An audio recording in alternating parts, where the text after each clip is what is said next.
અમદાવાદમાં કરોડોનું ફુલેકું ફેરવનાર ઠગ દંપતી ઝડપાયું. અમદાવાદમાં જમીનના સોદાના નામે કરોડોની છેતરપિંડીનો મોટો ખુલાસો થયો છે.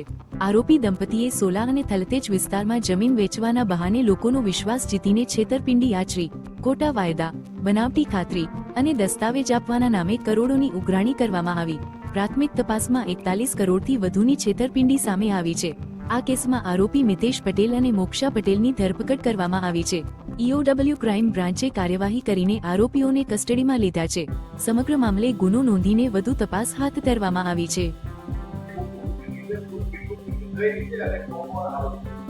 આર્થિક ગુના નિવારણ શાખા ક્રાઇમ બ્રાન્ચ અમદાવાદ શહેર ખાતે ફરિયાદ દાખલ થયેલી છે. જે ફરિયાદમાં મયુરભાઈ ઠક્કર નામના ઈસમે મિતેશ ભરતભાઈ પટેલ, તેનો ભાઈ પ્રતિક ભરતભાઈ પટેલ અને મિતેશના પત્ની મોક્ષાબેન મિતેશભાઈ પટેલના ત્રણેય જણ વિરુદ્ધમાં ફરિયાદ આપેલી છે.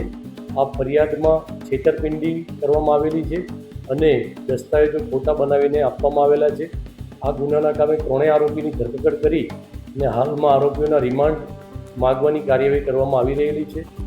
આ ગુનાના અનુસંધાને જણાવવાનું કે આ કામના ફરિયાદી મયુરભાઈ ઠક્કરનાઓ અમદાવાદ શહેરમાં ખૂબ મોટી જગ્યા લેવાનું વિચારી રહ્યા હતા અને મિતેશ ભરતભાઈ પટેલ જે જમીનની લે વેચની સાથે સાથે ફ્લેટો બનાવીને વેચાણ કરવાનું પણ કામ કરતા હતા, તેમના પરિચયમાં આવેલા હતા અને આ મિતેશ અને તેના ભાઈ પ્રતિકે આ કામના ફરિયાદીને તથા તેના ભાગીદાર મુકુંદભાઈને જુદી જુદી અમદાવાદ શહેરમાં સોલા થલતેજ ખાતે જમીનો બતાવેલી હતી. સૌપ્રથમ સોલા ખાતે જમીન બતાવી હતી. 16,000 વાર જગ્યા હતી, જેનો 35,000 રૂપિયા વાર લેખે ભાવ નક્કી કરી એ 56 કરોડ રૂપિયામાં ડીલ નક્કી કરવામાં આવેલી હતી અને આ ડીલ ઓગસ્ટ 2021થી શરૂ કરવામાં આવેલી હતી અને સૌપ્રથમ જે સોલા ખાતેની જમીન બતાવવામાં આવેલી તેના પૈસા લેવામાં આવેલા હતા અને તેમાં